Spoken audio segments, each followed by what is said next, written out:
Gurudev, can you please introduce yourself? My job is to introduce everyone to themselves. Did I choose you, or does the Guru choose his disciple? There is no choice here.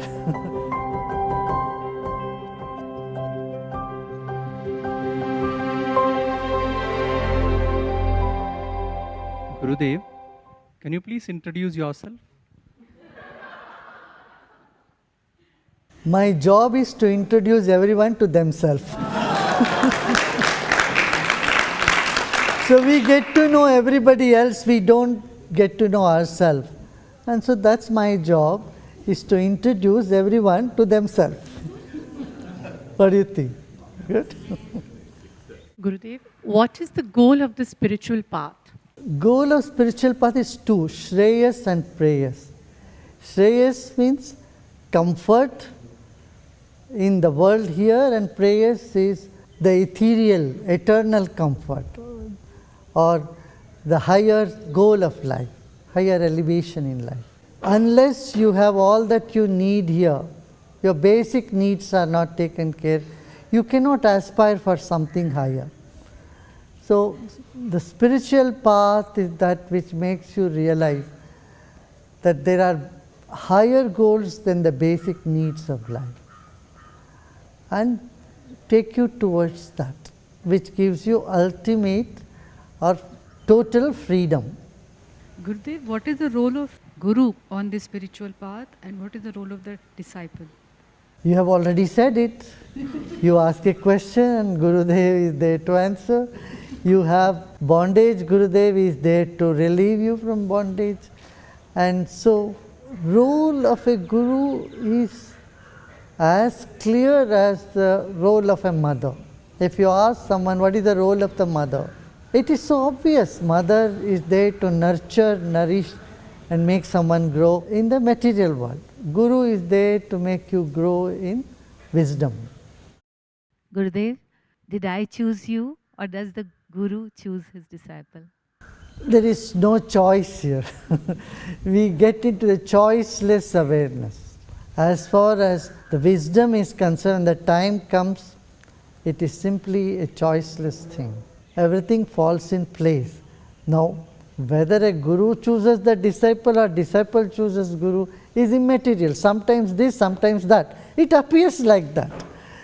Like people in the prison, our teachers, many of you go there, you teach them. You went to give them the knowledge. Then their life blossomed, right? And there are others who kept searching for the wisdom, and then they come. So it is both ways. Only you can tell whether you chose or you were chosen. But one thing you must know, anyone on the path of wisdom should know they are chosen ones. Gurudev, sometimes people are reluctant to come to spiritual path because they think they lose their individuality. So is it that when you are on the spiritual path? As it is, they are in such an illusion because they have no individuality. Inside them is a crowd. When you come to spirituality, your real individuality will blossom. Because it's like all the energy in you get focused. It becomes like a laser light. You realize who you are. Otherwise, there is just a crowd inside of you. You are a bundle of ideas, thoughts, opinions of people. But when you are in spiritual path, you are not football of others' opinion. That identity changes, no? And that is where true individuality shines. Gurudev, I have a question. Arth, Arthi, Jignasu or Gnani, are all these four sectors equal to the Guru? Artho, Artharthi, Jigyasu, Jnani, all four are equal to Guru.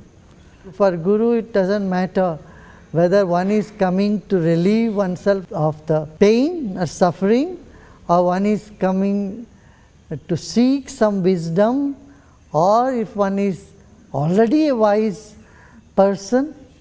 For Guru, everybody is the same. It's like the serial bulbs which has different colors. For the electricity, it doesn't matter what color of bulb it is. All different color bulbs are there, but electricity only makes them all glow. In spiritual path, which is rated higher, sympathy or empathy, compassion or kindness? Spiritual path doesn't rate anything higher or lower. It just sees them all as different flavors of your own consciousness. Can achieving the highest grace or blessings of the Guru be as simple as being in gratitude? Gratitude is something that spontaneously comes with you. You cannot force a gratitude. So when gratitude arises in you, that means you are complete. See, if you lack something, then that gratitude cannot come up. So it's a gratitude which makes you whole, complete.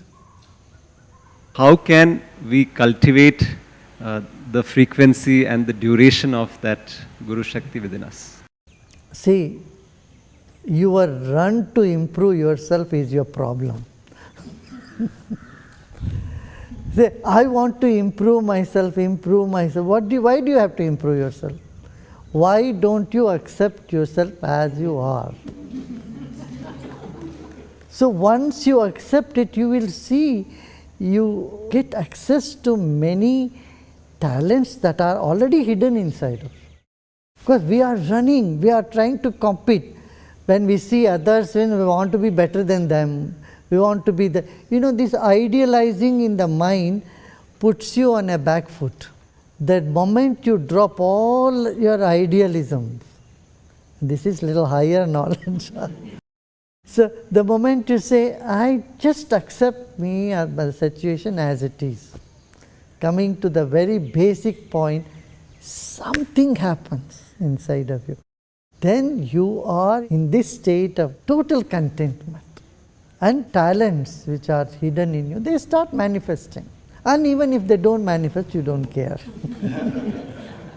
you are happy. See, when a lamp is glowing, there is no half glow or less glow or more glow. Lamp is glowing and glowing, that's all. It spreads its radiance all around it. And that's what we must remember, that each one of us are a glowing lamp. And so we radiate ourselves. This does not mean that you shut your ears to others' inputs. It can lead you to arrogance also. That is where a yogi falls. So arrogance needs to be avoided at all costs. How it can happen? It can happen when you remember simplicity in life and open to any type of criticism. No need to justify or resist or defend yourself and criticize. इसी को कहते हैं जब बिल्कुल एक सूखे पत्ते के जैसे रह जाओ. सूखा पत्ता क्या है? जहाँ हवा जाती है वहाँ पहुँच जाता है. उसको अपना कोई आग्रह नहीं है, किसी प्रकार का आग्रह नहीं है, तनाव नहीं है, भेद नहीं है, और दूसरों का जो भी होता है वो सुनते भी हैं. Gurudev, from what you've said just now, and you've said this before, that there are two paths in spirituality, the way of the cat or the kitten and the way of the monkey, where the Guru takes responsibility or the Shishya holds on to the Guru. Thank God you held on to me, Gurudev. Where should one hold on? Where should one let go? It is the time, situation and your tendencies will lead you to that. Either you are a kitten or you are a monkey. When you have total faith, then you are a kitten. When you feel helpless, you become a monkey. Should we take the vaccine or not?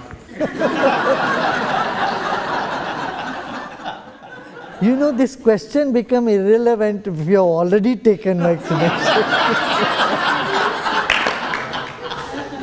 Gurudev, earlier you said that it makes no difference to the electricity what bulb it lights up. Would it be okay for the bulb to even aspire to be the electricity at some point? Or should the bulb remain the bulb and forget about being electricity? No, without electricity, bulb has no value. Bulb is all the external. You are not the external. But the electricity inside the bulb is what really is the substance. So you have to realize that you are the electricity. Gurudev, you just mentioned about a state of having no desires. At the same time, we were talking about having a goal also. Don't they contradict? Oh yeah, truth is contradictory. You have to have both. You have to have a vision, a goal, And then you have to drop it. That is what the secret of sankalpa. In all the pujas and everywhere, what do we do in India? We take sankalpa. Sankalpa is, at this point of time in space, I take this intention, and then you drop that intention. Because life cannot move without a direction. So you need to give it a direction. Why do we need to drop that intention? If anyway the intention is what is driving. Otherwise you will go crazy. The difference between an intention and desire is, in desire you are holding on to it, you become so feverish and you lose all your energy, power in holding on to it. When you drop it, that intention anyway will work. You have an intention, you are not negating. See, there is a difference between dropping and negating. See, when you start a car, you don't keep the ignition on the whole time. You use the ignition, but then the vehicle moves when you drop that. In the same way, intention to be taken and dropped. Now, negation is a very different thing. Negation is, I should not have this. So, you are negating the desires. Conflict, dispute, confrontation is inevitable. On whose side is the Guru? Number one. Number two, what does the victorious party did to access the Guru? You have already answered your own question. Guru is on the side of the victory. Yeah, but that's not evident when the conflict begins. It will not be evident, because the thrill will be finished. So it keeps the thrill and the juice in the whole episode alive. And how does the victor access the Guru? The fact that he is in the path to victory, the Guru is already there. Gurudev, is there a qualification to receive grace? Because it doesn't seem to grace everyone's lives equally. It's a sort of catch-22. If you are grateful, you get the grace. And if you get the grace, then you will be grateful. It's like that. So, that is why in the ancient scriptures it is said, 3 things are very, very difficult to get. Human birth, and then the path, inclination in the knowledge, and then the company of the master or grace. And when you get these things, you already have enough merits. For a seeker, Guru Purnima is the day to reflect where I would have been if the knowledge was not available to me. So these questions, this pondering will help someone to feel more grateful where they are, and also it motivates someone to do something better. Either you feel, I have wasted my whole year, didn't do much, or I have done so much good. In either case, it helps you to move forward. If you feel you have wasted your whole year, did nothing, that also helps you to wake up. And when you realize that you have been bestowed with so much of wisdom and grace and blessings you have received in your life, that makes you more grateful and still make you move forward. Once you're on the path, you're already a victor. Now, under the same Guru, there is appearance of conflict between the same people, different people in the same path. Then one is a failure there. Does that mean that person did not have a Guru? No. See, if it appears that someone has not succeeded, you should know every failure is a step towards success. It is not yet their time, but they will still move forward. They have learned something. In life, there is nothing called failure. Only in the events, on a short-term gain, you may look, this is failure, this is success. On a long term, in a bigger picture, that's not the case. See, when a baby walks, it falls 10 times. Some baby may fall 20 times before it starts walking. But that you can't call it failure. Eventually, everybody will walk. So, Guru is on both the sides of the two conflicting people. Yeah. Even in the tough time, the master was there with them, helping them to learn more and walk better. So does that mean there's no escape from the spiritual path? According to me, no, but people think. Gurudev, if knowledge is already within us, but we still need the master, what exactly does the master do and how does he do it? The filament is already in the bulb. It just needs electricity to flow. Like that. A bud has everything it needs to become a flower. But still a bud needs little nurturing. It needs some more water, some more sunlight, then it will blossom. Gurudev, can mumukshatva come through effort or is it a blessing? Mumukshatva means seeking comes with awareness. Or seeking comes with when you are fed up of what you have. And when you think things are binding you, when you realize everything is a bondage, then the desire for freedom arises in you. It has to come from maturity. What is the best way to express gratitude to the Guru? That your heart will tell you, I want to express this way, then you express that way. In fact, it is inexpressible. If you ask me, however you express it, still you find it's not the best way. If you feel that, then it is the best way. Gurudev, I have one personal regret. Why didn't I get you earlier in my life? So much difference has happened. And then I have a regret for others because I find so many friends and people I know who really want to come, but there's some mundane things that put them off. What to do? First of all, there are many different people on the planet. Our job is to, like a farmer, what does he do? He has plowed the field and he sows the seed. He does not go and pick whether each seed has grown or not. So that much only we can do. You know, there is the proverb, no, you can take the horse to the water but cannot make it drink. In the same way, all that we could do, we could give people an access to the joy, the wisdom that we have enjoying, and beyond that, it is their karma. We have to leave it to them. Gurudev, does every disciple who comes to a master reach the destination? In this, there are three categories: the mild, moderate, and the intense one. The intense one will get it soon. The moderate will move.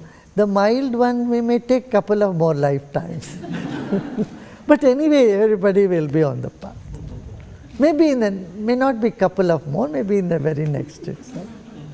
And in the context of the guru and disciple relationship, is there something that makes a guru happy and is there something that disappoints him?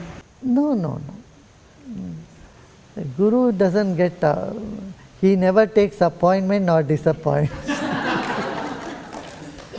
Gurudev, it is easy to relate to the Guru in the form, but how to understand the Guru as a principle? Are you form or are you formless? How do you want people to relate to you? To your form or your formless nature? As a person. You look into yourself, am I form or am I formless? You are in some way both. So whatever the shape, color, stature or stage of life we are in, how we would like others to relate to us? As an outer person or as a human being, in something more than that. You always see that people should see you as something more than what your physical appearance. Right? You relate to someone beyond their appearances. That means to some degree everybody is only connecting to the formless. Why someone cannot relate to a corpse? Corpse is lying there. However beautiful that person has been, it's corpse. Because that something is not there anymore in it. The formless is not there. So your relationship is only with the formless. But it gives an illusion to you that you are relating to the form. If you are relating only to the form, you must be so attached to every corpse, right? Who cares for the dead body? Because the life is not there. So our relation to the life is what is the formless. Because life, you can't see life other than in the form. At the same time, without the form, you can't see the formless. That is why in this country they have said Guru Bina Gati Nahi. There is no progress, there is no attainment without the Guru. Why? Because of this. But as you proceed in the spiritual path, then you start relating beyond the physical body with the presence of the Guru, with the energy. Guru is an empty space. Guru is just a mirror or a space that cannot be captured. So in this sense, you cannot put a personality to Guru. Body or personality is just like the frame, but what is inside the frame is infinite space.